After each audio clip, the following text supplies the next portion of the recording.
Hello everyone and welcome back to Easy Dentistry, a channel that makes dental education incredibly easy and interesting. If you have not yet done, please subscribe to our channel right now.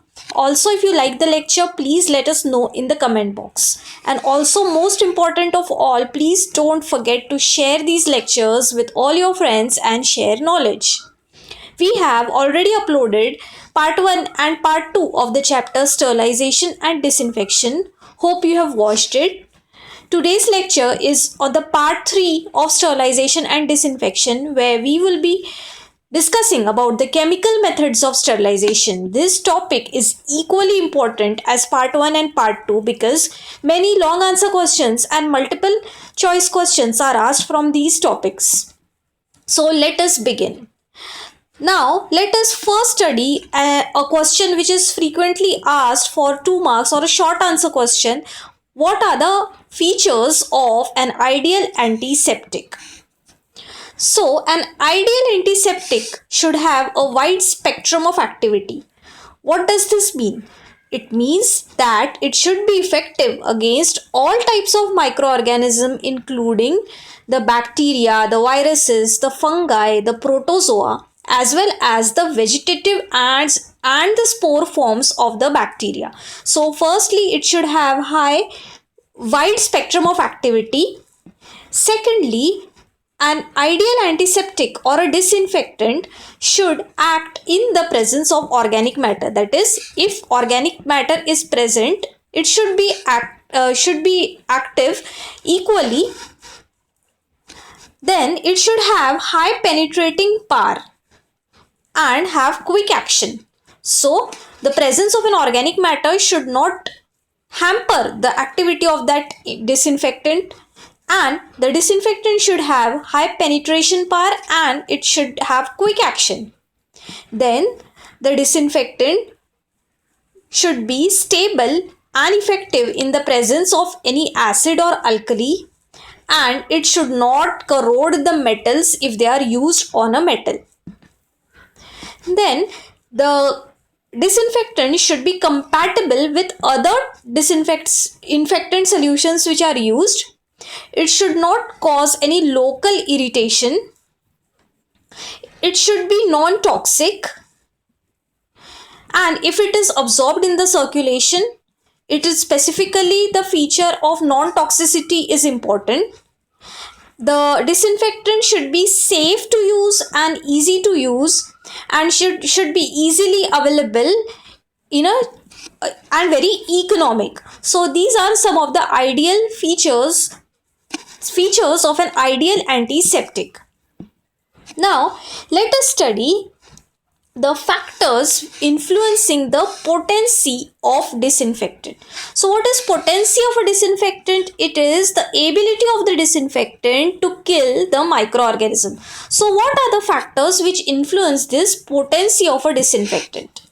First, the concentration of the disinfectant, then the time required for its action, then the pH, then the temperature, then the nature of the organism to be killed, and the presence of organic matter. These are the 6 factors which influence the potency of a disinfectant. Now, how are these disinfectants classified? The disinfectants are classified into 3 groups: the high level disinfectant, intermediate level disinfectant, and the low level disinfectant. Now let us study each of this class in detail. Now, the high level disinfectant, the effectiveness of these high level disinfectant is equivalent to that of sterilization. So the effectiveness of this high level disinfectants is quite high. So it is as good as sterilization. These high level disinfectants are used to disinfect the endoscopes and the cystoscopes and the surgical instruments with plastic components. The examples of this high level disinfectants include glutaraldehyde, hydrogen peroxide, paracetic acid, and the chlorine compounds. So these are the four examples of high level disinfectants. Then comes the intermediate level disinfectants. The intermediate level disinfectants may not be effective in killing the bacterial spores. Hence, these infectants are used for instruments such as laryngoscopes and fiber optic endoscopes, where contamination with spores and other high resistant organisms is unlikely. So, the laryngoscopes and endoscopes are disinfected with the help of an intermediate level disinfectant. Example of intermediate level disinfectant is alcohol, iodophore and phenolic compounds. Then comes the low level disinfectants. So, when a low level disinfectant is used, many organisms may survive. So, low level disinfectants are used for the disinfection of instruments that do not penetrate inside the body, such as the stethoscope, ECG electrodes. Now, let us study alcohol in detail. The alcohol which are frequently used for disinfection are ethyl alcohol and isopropyl alcohol. Alcohol helps in disinfection by denaturing the bacterial proteins. So this is the mechanism of action of alcohol against the organisms. It causes denaturation of proteins. Now, the alcohol, they kill the bacteria rapidly and is also effective against the tubercular bacilli. But some of the spores and viruses are not killed by the use of alcohol. Also, HIV, the human immunodeficiency virus, is susceptible or it is killed by 70% ethyl alcohol or 35% isopropyl alcohol in the absence of organic matter. Now, alcohols are mainly used as skin antiseptics. To be effective, they should be used in the concentration of 60 to 70% in water. Isopropyl alcohol is preferred to ethyl alcohol because it is a better fat solvent, it has more bactericidal activity and it is less volatile. So, isopropyl alcohol is preferred over ethyl alcohol. Now, methyl alcohol is effective against the fungal spores and is used for treating cabinets affected by the spores. Methyl alcohol vapors are toxic and inflammable. Now, the aldehydes. The aldehydes we would be discussing are the formaldehyde, glutaraldehyde and the orthothalaldehyde. The formaldehyde, it is markedly bactericidal, sporicidal and virucidal. It is used both in aqueous form as well as gaseous form. 10% aqueous solution of formalin is routinely used for disinfection. It is active against the amino group in the protein molecule. So, it affects the amino group in the protein molecule of the microorganism.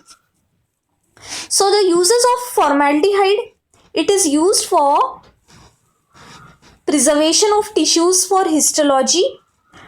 It is used to sterilize the bacterial vaccines. It is used to prepare toxoid from toxins. It is used for killing the bacterial cultures and suspension. It is used for destroying anthrax spores in hair and wool. Now, the formalin gas has been described as vapor phase disinfectant.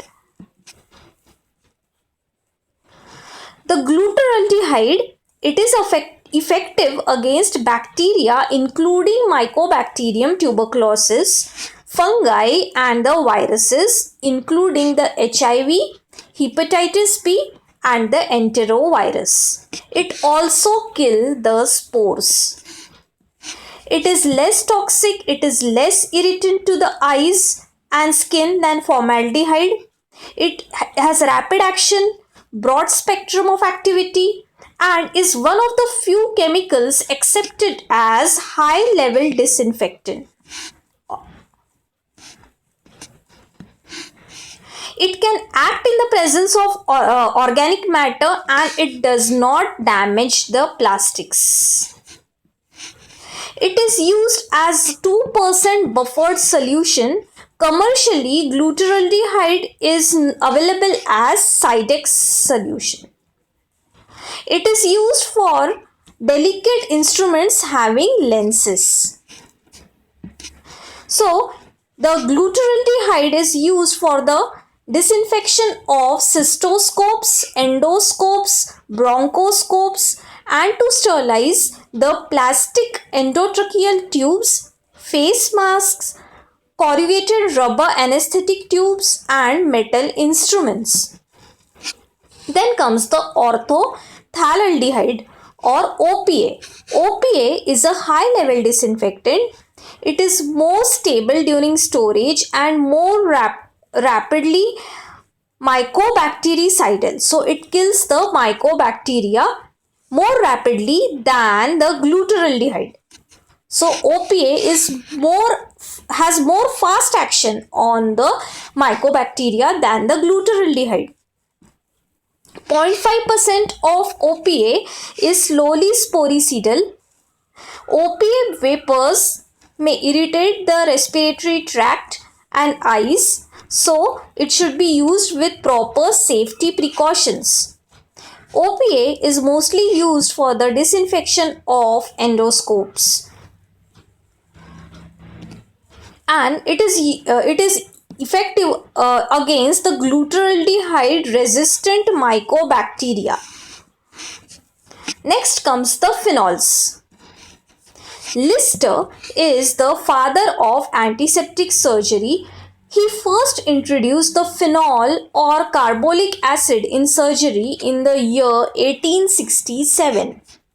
The phenols are produced by distillation of coal tar between the temperature of 170 to 270 degrees Celsius. The phenols causes cell membrane damage and cell lysis. 1% of phenol has bactericidal action, but this phenol is readily absorbed on the skin and causes toxicity. It causes toxicity when it is absorbed. Certain phenol derivatives like crizols, chlorhexidine, chloroxylenol, and hexachlorophane are commonly used as antiseptics. Now, talking about the crizol, the Lysol is a solution of crizol and soap, and it is most commonly used in the sterilization of glasswares, cleaning of floors, and disinfectants of excreta. They are not readily inactivated by the presence of organic matter, and they are active against a wide range of organisms. Then comes the chlorhexidine or the Savlon. It is a combination of chlorhexidine and cetrimide. It is widely used in wounds, preoperative disinfection on the skin, and bladder irrigant. It is bactericidal at high concentration, and it is more active against gram-positive than the gram-negative bacteria, and it has no action on the tubercle bacilli or spores and have very little activity against the viruses. Then the chloroxylenol, the active ingredient of which is Dettol. It is less toxic, less irritant, but it is readily inactivated by the presence of organic matter and pseudomonas. So, the Dettol is not active against pseudomonas and it is inactivated by the presence of organic matter. Then the hexachlorophane, it is more active against gram-positive than gram-negative bacteria. It is applied on the skin as prophylaxis against staphylococcal infections. It is bacteriostatic at high concentration. It is potentially toxic and should be used with care. Then the halogens. The chlorine and the iodine are the two commonly used disinfectants in the halogen group. They are bactericidal and are very effective against sporing bacteria and viruses. Chlorine is used in the disinfection of water supplies, swimming pools, food and dairy industry. Chlorine compounds in the form of bleaching powder or sodium hypochlorite and chloramine are most frequently used.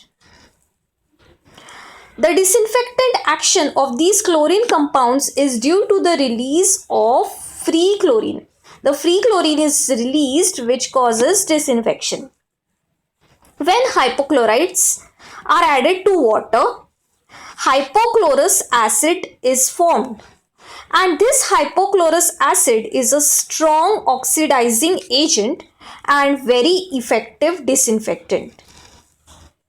The action of this chlorine disinfection is greatly influenced by the presence of organic matter in the field.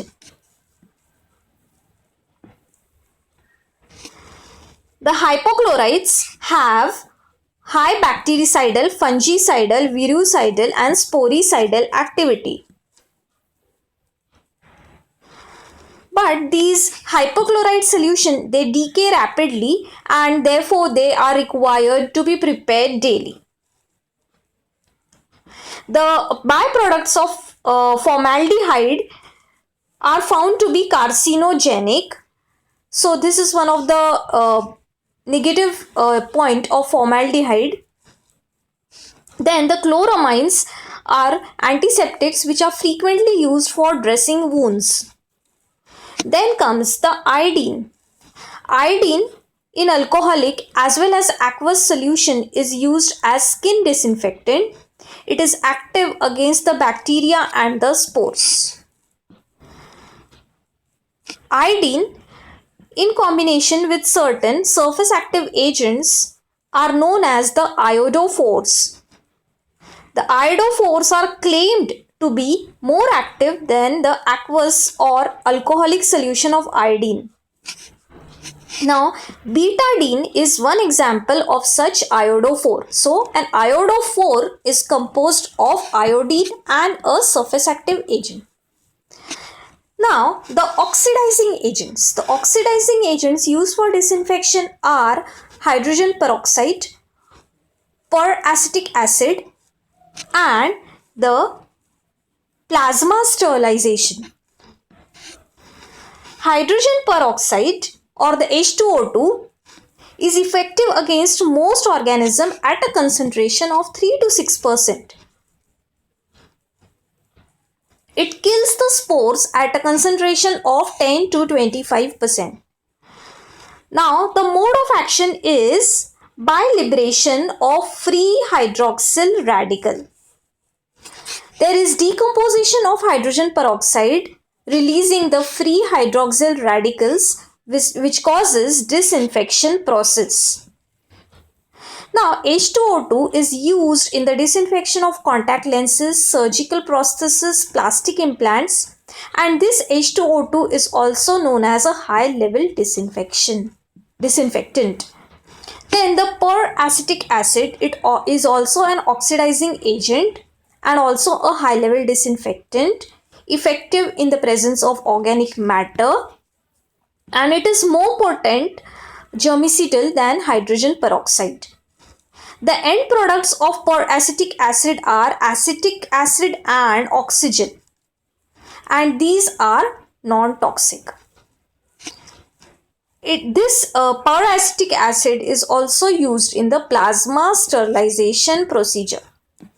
Now, what is this plasma sterilization procedure? Plasma here refers to any gas which contains electrons, ions, and neutral particles. Watch this part of the lecture carefully because it is a frequently asked question in your entrance exam. What is plasma sterilization procedure? So plasma is any gas which contains electrons, ions, or neutral particles. The formation of a low temperature plasma requires certain devices. Chemical disinfectants such as hydrogen peroxide alone or hydrogen peroxide plus peracetic acid is used in these devices to induce the plasma or the gas formation. The resulting UV radiation causes destruction of the vegetative organisms and spores.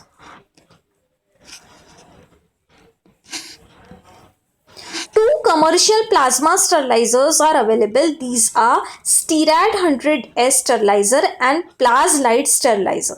So remember the names of these plasma sterilizer machines. Now, these plasma sterilization machines are mostly used for the sterilization of surgical instruments. Now, next to study is the salts. The salts of heavy metals have toxic effect on the bacteria. The salts of copper, silver, and mercury are used as disinfectants. These salts causes coagulation of proteins and act by combining with sulfhydryl group of bacterial proteins and other intracellular compounds.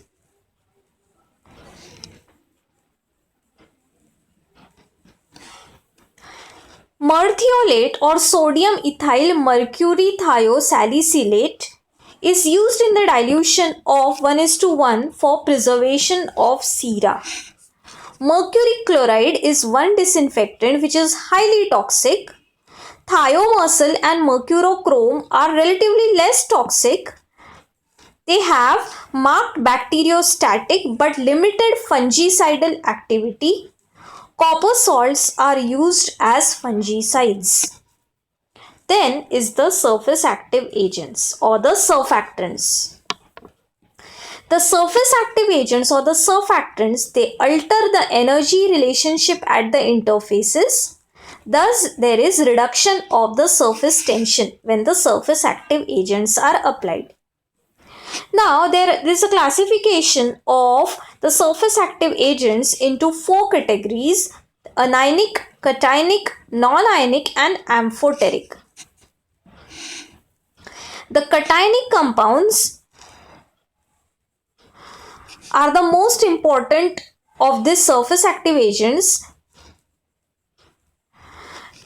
These act on the phosphate groups of cell membrane and also enter the cells.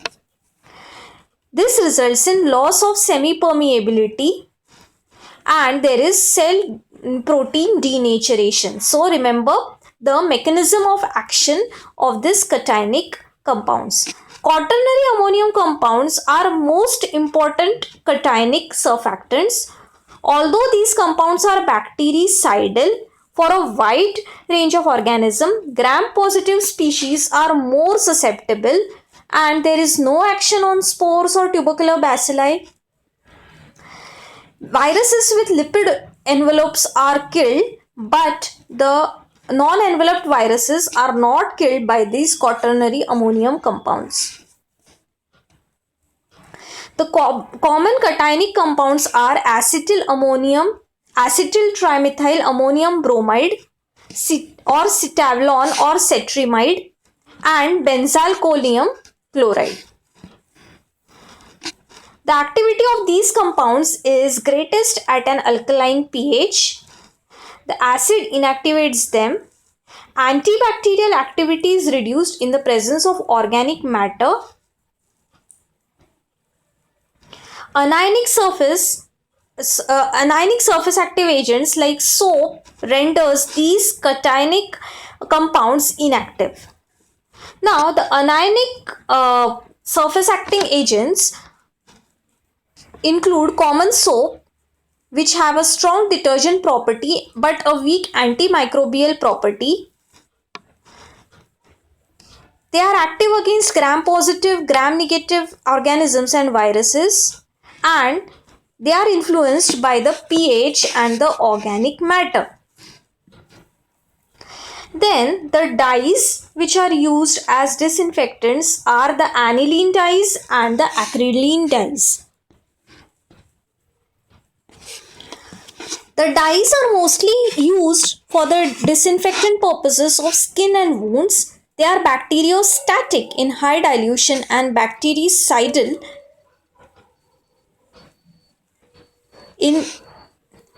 they are bacteristatic in low dilution, and when it is used in high dilution they are bactericidal. The aniline dyes include the crystal violet, brilliant green and malachite green. Gram-positive organisms are more killed than the gram-negative. There is no activity against Mycobacterium tuberculosis. Malachite green is a component which is used in the Lowenstein-Jensen media, and it is used for the isolation of tubercle bacilli. So, they have no activity against the tubercle bacilli. The aniline dyes are non-toxic, non-irritant, and these are selective agents. Their activity is affected by presence of an organic matter such as pus, and they interfere with the synthesis of the peptidoglycan component of the cell wall. The acridine dyes include acriflavin, euflavin, proflavin and aminacrin. They are more active against gram-positive and gram-negative bacteria, and they are not as selective as the aniline dyes. The acridine dyes, they interfere with the synthesis of nucleic acid and proteins. Gentian violet and acriflavin are the most commonly used acridine dyes for disinfection. Now, what is the vapor phase disinfectant? Formaldehyde gas is used for vapor phase disinfection. This is employed for fumigation of the operation theatres, wards and labs. 150 gram of KMNO4 is added to 280 ml of formalin, and this heat is applied to this mixture which releases the formaldehyde gas, and this is enough to disinfect a room of 100 cubic feet volume. Doors should be closed for 48 hours. There is condensation of gas on the exposed surface. This gas is irritant and toxic when inhaled. After complete disinfection, the ammonia vapors nullify the irritant vapors. Next disinfectant used is ethylene oxide or the ETO.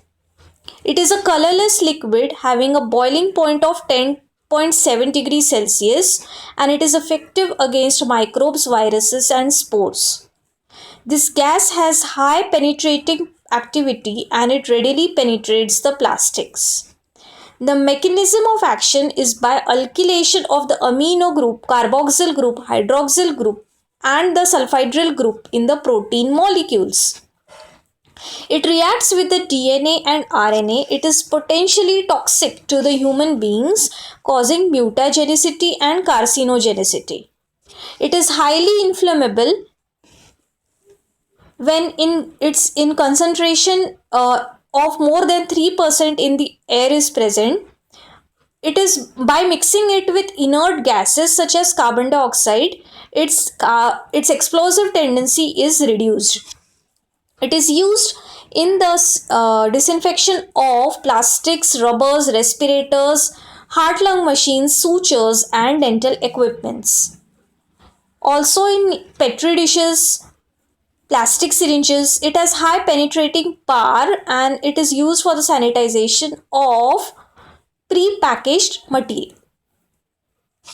Ethylene oxide sterilization is also called as the chemiclave. The machine which uses ethylene oxide gas for sterilization is called as chemiclave. It is unsuitable for the fumigation of rooms because of its explosive nature. Bacillus globigii. It is a red pigmented variant of Bacillus subtilis. It is used for the biological control for testing of ethylene oxide sterilizer. So this is an important MCQ question. To test the ethylene oxide sterilizer, Bacillus globigii is used. Then the beta-propiolactone or the BPL. It is a condensation product of ketane and formaldehyde. It has a boiling point of 163 degrees Celsius. Though it is a gas, it has a low penetrating power, but a rapid action at a concentration of 0.2%. It is effective against all microorganisms, all bacteria, viruses. It is efficient in fumigation, but it is carcinogenic. BPL is used in the inactivation of vaccines. So here we complete with today's lecture on chemical methods of sterilization.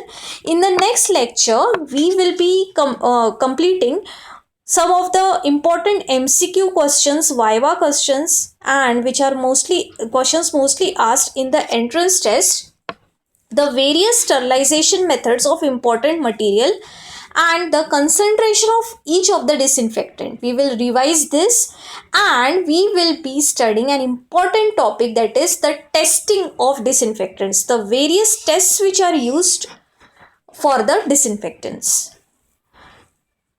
Thanks for watching.